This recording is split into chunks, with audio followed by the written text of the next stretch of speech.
before, you knew what you were making a recommendation for. This would probably just be a recommendation with no plan. So that's up to you. And I Can don't know you, if you can had you thoughts. recall for me what the, I know we made a recommendation to go forward, it went to the city council, I think it. They pulled it before They it pulled it went to the before city council. We finalized it, okay. But this body made a unanimous positive recommendation with the intent that a Menards and 2 outlots would be there. This would be a rezone with no plan. And that's not necessarily unheard of either. And I don't know whether we want to do it or not, but what it's zoned as now is industrial, light industrial, which means it has much greater latitude in what can be there, what can be used for. And that's what it was done when it was coming around from the industrial part that was there, cut that end. Well, we need the industrial area, and we've made the other part B3 or B2, whatever it is, there Walmart is. B3. And that's what this one was going to be recommended to Yes. be a B3. So by moving it down a notch, if indeed we think that's prudent, what we are doing is we are restricting its use to something less than what could go in there without approval or disapproval from us as an industrial site. You actually, B3 activity is, I think, lawful within an I2, I1, isn't it not? Is it not? Yeah. Yeah, Yeah. I'm pretty sure. So, on the one hand, they wouldn't have to come in and ask. If we want to make it more in keeping with what's in the front of it and less troubling maybe on the other side of it from the R4, which is what we got in there now. We kind of patched it. I think it's R4 there where Aspen Place is. Kind of did a patch, which isn't always a great idea from my point of view, but was one part of that. I think that a B3 makes sense, but I don't see it as a hindrance. I see that's really what's likely going to be its best suited use rather than some small industry going in there. And we don't have a formal request. I think this was just kind of get a heads up to you all to be thinking about it, to ask some questions now. Again, the property owner thinks the deal with Menards may come back within the year. Again, if it goes to the planning commission or to the city council, it would take 2 readings to become final. But again, it's the comfort level. It is, as Councilman Debbie said, it is a less intense use and usually a downgrade in zoning to go from industrial to commercial. But again, It's not it's I1 light industrial. Yeah. I2 is heavy industrial. There's only We only got 1 or 2 spots in the whole city. two spots, Honda and MyTech steel. MyTech or one of the steels out there. it's the one Next next to to you, Blake, right yeah. on the corner there. High Temp. High Temp. Yeah, High Temp wanted it. It's about 600 things Well, but anyway, when it came in, it was High Temp, I think. Is it body coat now or something like Yeah, that? it was. Okay. Yeah, I didn't go outside today. It may have We, changed again. When they came in, we really thought that it was, what they were doing fit within the I-1, but the company wasn't comfortable with that, and that's why we did the I-2 there. I would have rather it would stayed all I-1, right, where it was, but, So, I guess the question that I'm asking is, right now it's rezoned to R3 for Menards. no, it's Or, sorry, from not R3, B3. B3, Mhm. but it's actually an I1. And B3 can operate in I1? No. Well, yeah, B3 can operate, I'm sorry, B3 can operate, B3 activity can operate within an I-1 zone. The Right. only I think the issue only with issue- Menards was the outdoor lumber storage fit better within the And Menards felt better making the investment, knowing Maybe they it was- had the outdoor storage allowable in a B3. It fit under a specific category rather than just being, okay, you can. It was explicitly noted. Well, and additionally, that way you could avoid an I-1 going in there if it stays a little. And I will say that just for those of you who are not at the BCA meeting, my biggest concern for this was that the property owner was not an applicant on the sign variance. So the fact that they didn't give him the sign variance extension wasn't necessarily an indication of his, the propriety of his request or anything like that. It's just he wasn't an applicant. I don't think that gives him standing. He is an applicant on this request for a zoning variance. So I do think he has standing to come ask this body to extend it.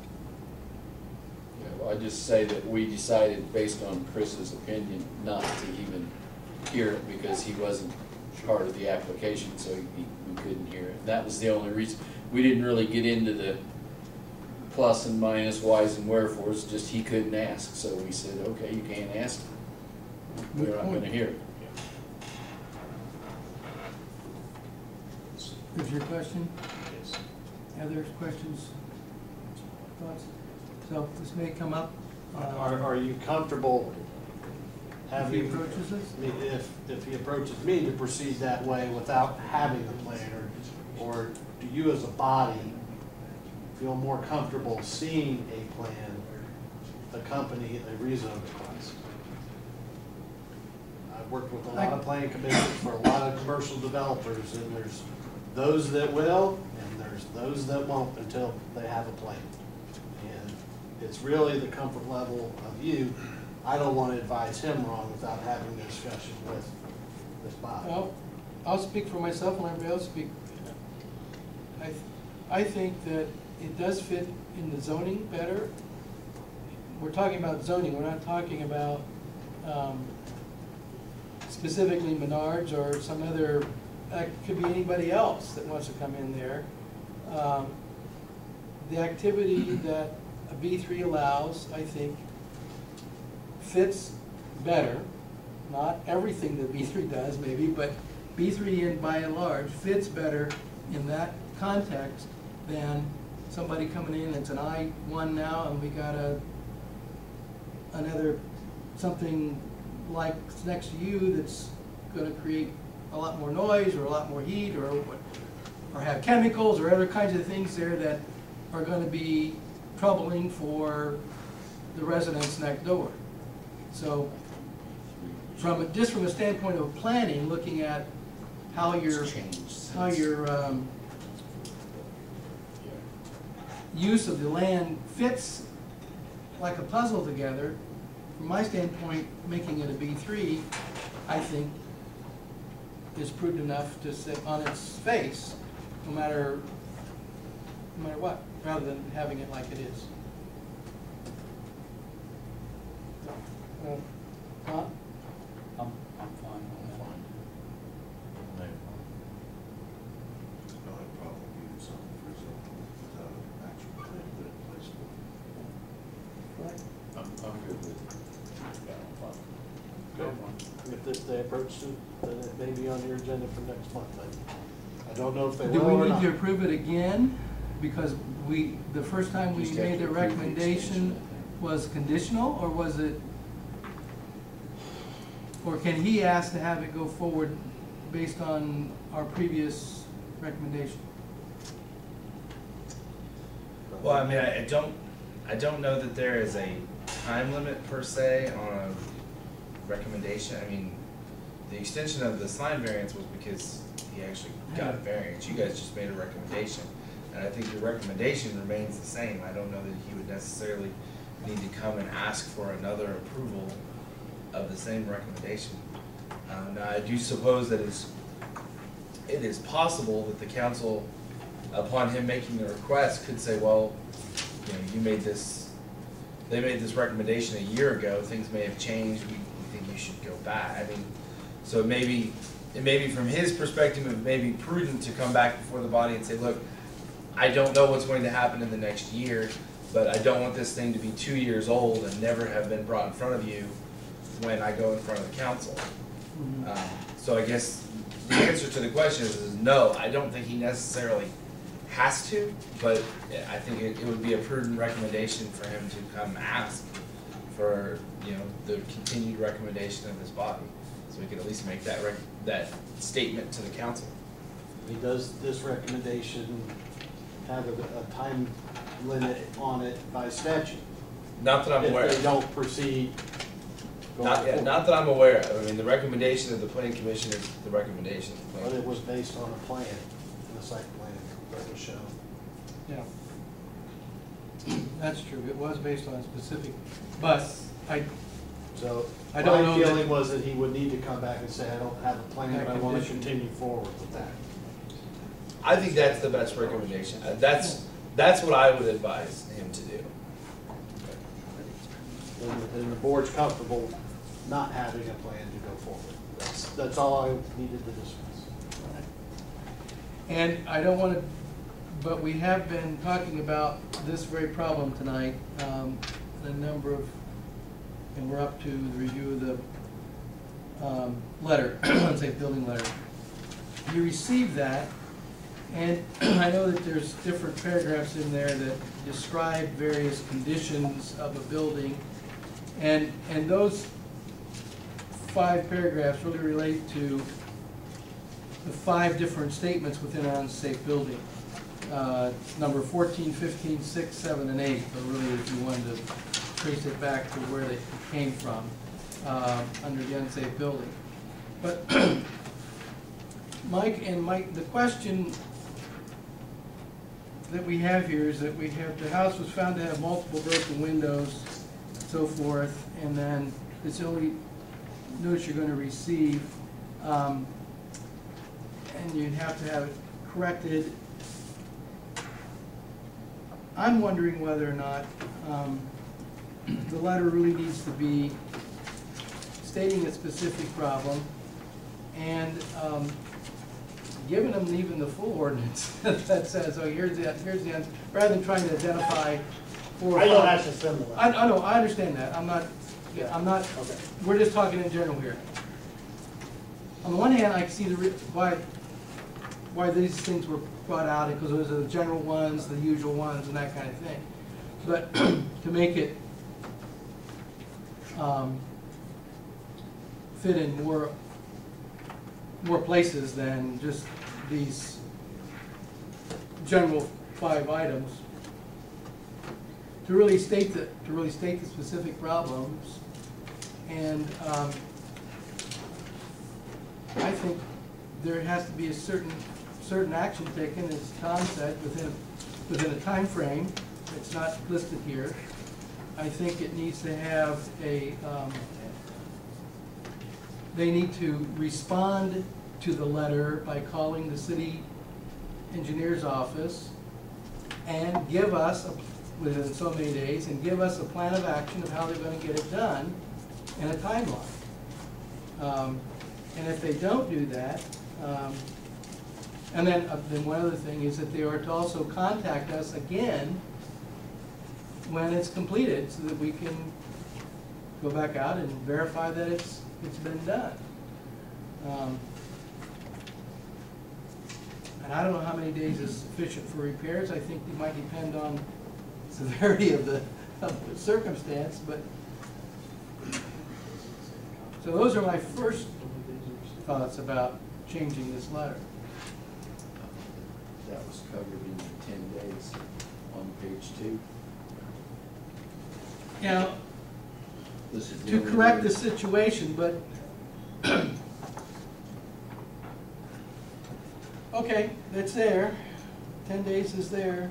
And if- But how do we follow up? How do we know Well, that it's okay, done? And I are would they agree. contacting us to let us know that they got it, and that give us a plan to how they're gonna take care of it and a timeline? The way I read it, it said that they had 10 days to correct the situation, which would mean fix whatever problem we notified them on page 1. That would be my understanding. Right.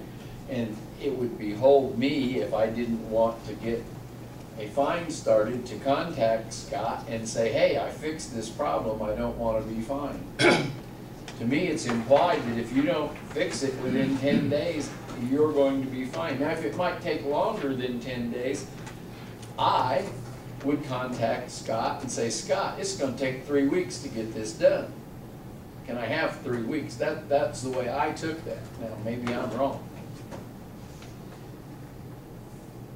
It would be beholding to me as the Have we ever property fined owner. anybody? I don't know.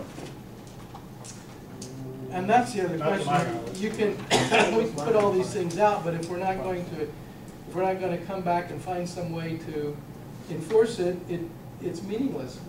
We wasted paper and effort. You know, another point we brought up, I think, a couple of meetings ago was the delivery of the letter. You know, we do have, I know Kevin and I talked about the sheriff delivering it. I think that'd be a great way to do it. You know, it's gonna be more meaningful to the person receiving it than if it just comes through the mail. Yeah, but that costs a service to do that. If you have a sheriff, could have maybe our policeman do it. It may not cost anything in that sense. If you go through the courts, you have a service fee. There's a fee charged for the sheriff to go out and even do that. And that supposedly that was going to be the sheriff would give it to him, but sheriff goes, they go out there, stick it in the mailbox or whatever. It doesn't do any. It's not any better than sending it with a stamp on it, frankly. Well, we're talking about maybe our policemen can do that, correct, is what we're saying? Well, and it happens when we they can deliver- recommend that. They deliver our packets, so like, Yeah. this is more important. We could recommend that. But again, I think if you're going to go that route, then what you'll need to do is, what Glenn is talking about is what's called copy service. So generally speaking, if I say I have a small claims case, and I tell them I want the sheriff to serve this, realistically, the sheriff's not hunting someone down and finding them. They're going to that address and knocking on the door. If no one's there, they're leaving a copy of it, and then they're leaving. That's called copy service. So what you're saying is to really get the impact that I think you and Kevin were discussing, you need to not be willing to accept copy service.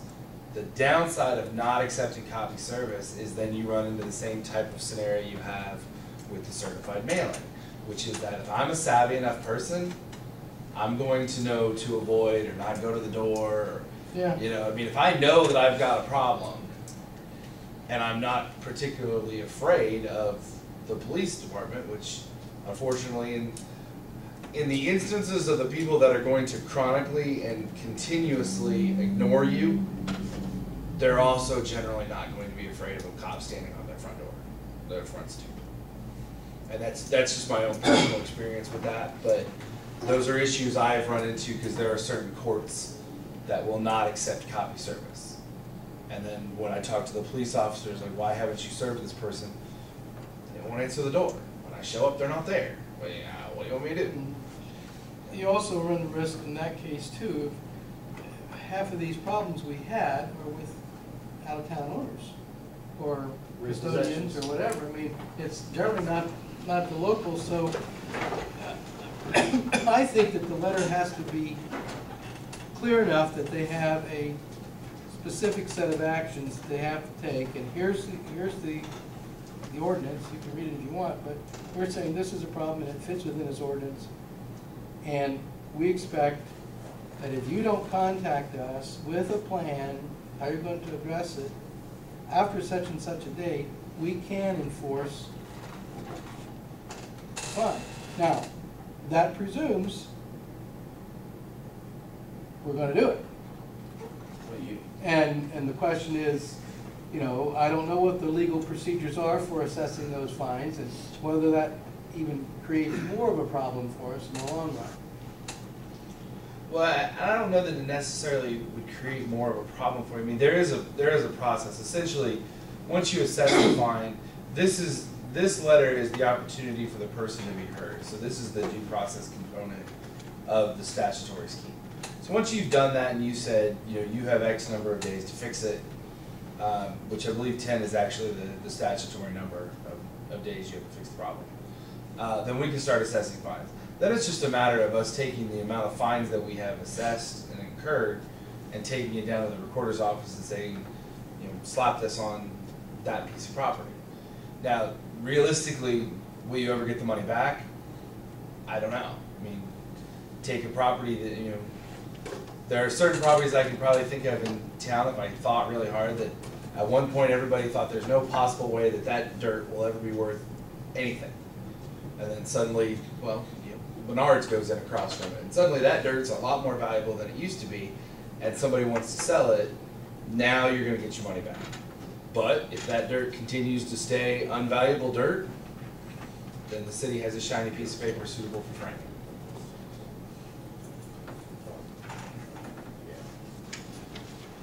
Most of the time, How do you it's going to become valuable, right? Hmm? Land is going to become valuable. I would be willing to take that risk. At some point in time, you think. Well, and that's also the new statutory scheme, which allows you to make it a judgment immediately instead of necessarily just being a fine or a tax. That would mean that it would be recorded in the judgment books and be there for 20 years. You know, and then the city's in the same position of anybody else that walks into my office and says, I want to get a judgment, but this person has no money. Well, in 20 years, they might win a lot of, I don't know. You know, 20 years, that dirt might be worth something. Somebody wants to sell it. But it's still not, the problem is it's still not fixed. Yeah. Well, no, I mean, agreed. if you haven't collected a fine, you may be going in, as a city, and incurring more costs to remedy the situation. No, I agree. I agree. And that's- You know, there's also a question of, I think, if you get into that, the fines, you know, who makes a decision to assess those? Is that, you know, something that I would think that typically the city engineer's office would do out of, as our agent with regard to the administration. On one hand, on the other hand, you probably ought to have some criteria. You know, a fine in the case of some of these properties we're talking about would be very appropriate after the length of time and everything else that we've done. We never get the money out of some of them, but who knows. On the other hand, depending on the Finley thing, for example, as an example, it's not as severe, so would you, I mean, I don't know, and that's the other question. If we're gonna go that route, we probably have to think about what kind of criteria. Do we need criteria? Or maybe all the same? I'm asking the question because I don't know. Scott has a question. Yeah. I would love to have it written out exactly how it's supposed to work, because as the person that's name is on here that they call, I've heard it all. I've heard it all. Now, I have to make the decision, okay, John calls, well, I'm going in the military, and I can't do anything till I get back. That's one we've heard a couple times. Oh, I just had surgery, I can't do that. So, you know, if you can lay it out here exactly how it needs to happen, and give, you know, right now it's so vague, you know, it ultimately falls back to me. And I don't really I guess like my question also is, maybe you're not the right person to be on the letter. I would think it ought to come out of the I'm cool with city- that one too. The city engineer's office or the city plan commission office is, I mean, I understand partly why you did it years ago, but, and maybe you're still the right person. I don't know. I'm just saying, I think there's other options we have I would to vote with you. look at. If I may, I think, I know what we're wanting. As far as getting results, getting reimbursed for the materials and stuff being put in place, and the whole idea here is to make something safe and deter people from entering those buildings or structures. And it's just like mowing the lawns for neglected homes, them mortgage companies know that those homes are abandoned. And we contact them, send them letters, they don't respond, you know, because they know there's a problem. So the city takes it upon themselves to go in and make it a little bit presentable. Hopefully they got a real estate on the lot, and it promotes the sale of the building, but also deters people away from them by keeping it maintained. it's gonna be an ever-ending battle trying to recoup our money for the services that we do provide as a city, you know, to try and keep our town presentable. But I think the most important thing we gotta think about too is when we see a building such as the dress factory, where there's broken glass inside there, we know people are entering from various amounts of phone calls. Okay, that myself, we should board that up, take care of it, no matter what it costs, you know, apply the lien. We're probably not gonna recoup our money for the labor and materials and supplied there, but at least we did deter people from going back in it and maybe getting injured or trying to sue the city or whoever, you know, trying to, from, not where they shouldn't be in the first place, you know.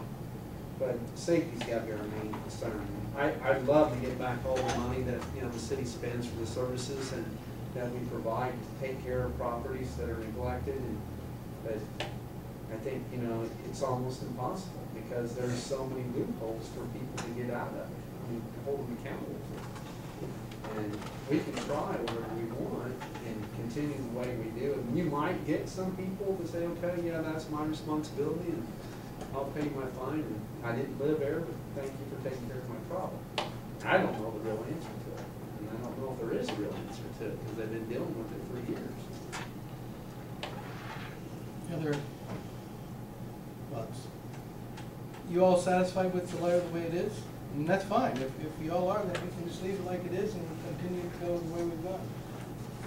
I'd like to see the letter be more specific as to what the actual violation is, and I know that requires someone, instead of sending a form letter, sending an actual letter based on the grass not being mowed, the trash not being picked up, whatever the specific complaint is. And that's what the little bit down here at the bottom was. Says, yeah. Whenever I go out, somebody says, hey, you need to go look at this building.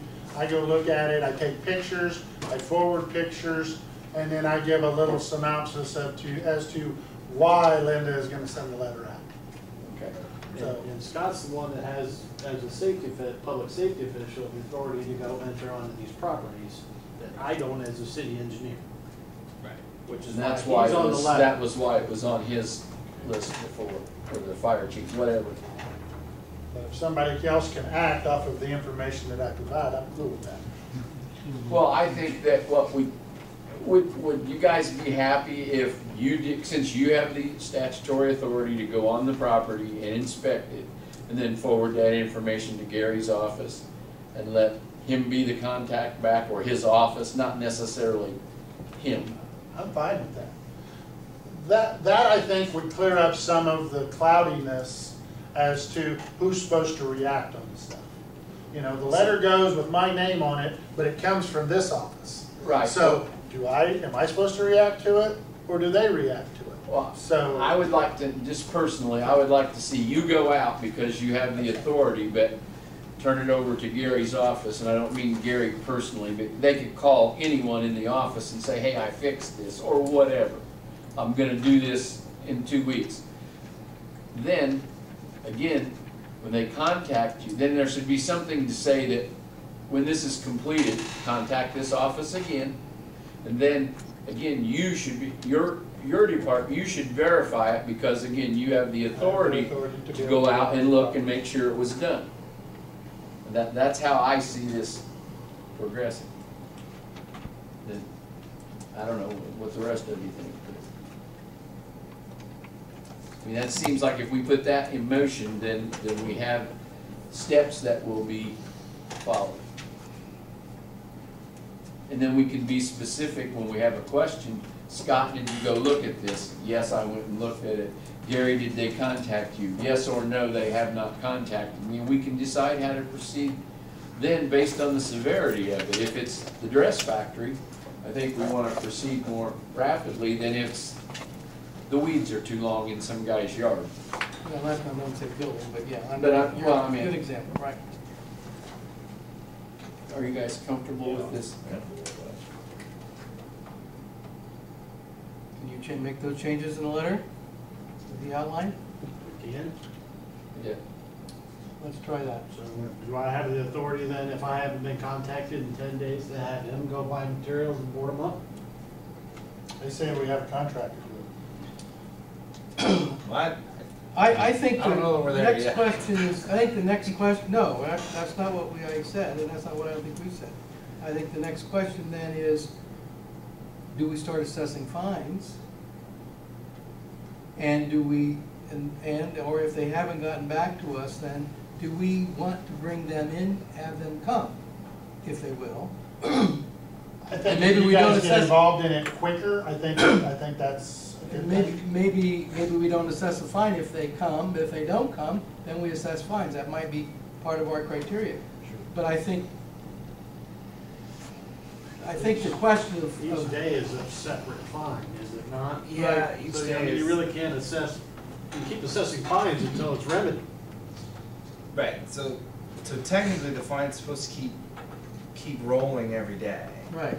And so,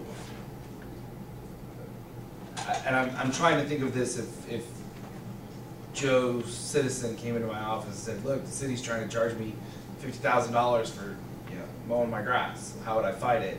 Well, if the first time you're gonna assess the fine isn't until, you obviously couldn't start assessing it every day if you're gonna require them to come in here, unless coming in here is the trigger point. That was my point. Yeah, and that's That might kind be of- the trigger point that says, that's when we know that we can start assessing fines because they have continued to ignore. Right, the request to I'd come be good before with this. that. Yeah, if you didn't come here, then we're gonna start finding, you get a chance to come here and tell us why you couldn't do it. That provides accountability for this board, and they can be accountable to us. So I think that is hands down the best way to go about it. Well, and I'm trying to think of this through as a logistics thing, because one, the people are they're gonna be calling, these guys saying, okay, did this happen, did this not? He's gonna try and report it in the paper, what did the planning commission decide to do tonight? And I don't even know what you guys tried to do. So, So it's what I'm really like, a discussion of the whole. It's really, we're not we're trying not to doing get- anything yet, we're No. just trying to discuss it. What I would like to suggest, and if you would like, or let them do it, I don't know. But, I would be happy to try to put together some general protocol framework that would address what you guys have talked about here, as far as what the letters should say, greater specificity. I agree with, I actually think that the portion where you specifically address what's wrong should come earlier in the letter. Because in my experience, people stop reading like Yeah, 3 they lines glazed in. over on that. And address it that way, and suggest something to you before your next meeting, which you have to have a meeting next month anyway because it's required. And that way you could have something to facilitate a discussion as far as making a decision to advance the ball. So you'd be willing to take it that next step for us so we could have something concrete to look at? I would be willing to at least try and start Okay. going that route, but only if you guys tell me you would like me to. I think I would, but I the don't others speak think? for the board. I think, well, that sounds good to me. It's to start something, get the ball rolling. I think when we look at this, probably over the course of a whole year, we've only had 7 different things, maybe 8 that have been brought to us.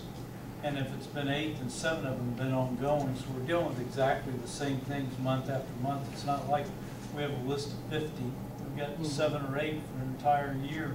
That number may not be right, it may be a few more than that, but I don't think so. It's actually been about the same 5 for the last 6 months, so it's not like we have 50 to deal with. I think 5 or 6 pretty manageable. Is it consensus of the board to have Mr. Stephen put together a framework as well as maybe just kind of a schematic of a letter that could be based on that framework? Based on your conversations. Is that- with staff. Is that a consensus of the Sure. board members? I think so. Okay, let's do that. We will be meeting next month. I think it's October the 15th. It's the 3rd Tuesday. So, are there other items? Is there anything else on this item then? At this point, I think we've got it far enough along. Is there any other item that we need to bring before the commission's attention? Board members? I have none, but I would just ask a clarifying question. I just want to make sure you guys don't obviously have any problem with me interacting with Gary and Scott to make sure that we're all on the same page as far as what's being presented to you. Like, you're not gonna, I'm just making sure that if I come back and say, well, I talked to Gary, you're gonna, whoa, we told you to do it. I'm just No, making I'm sure No, as much that's input as fine. possible is all right with you. Yeah. Okay, thank you. Okay, if there's no other business to be brought, let's adjourn, meeting adjourned.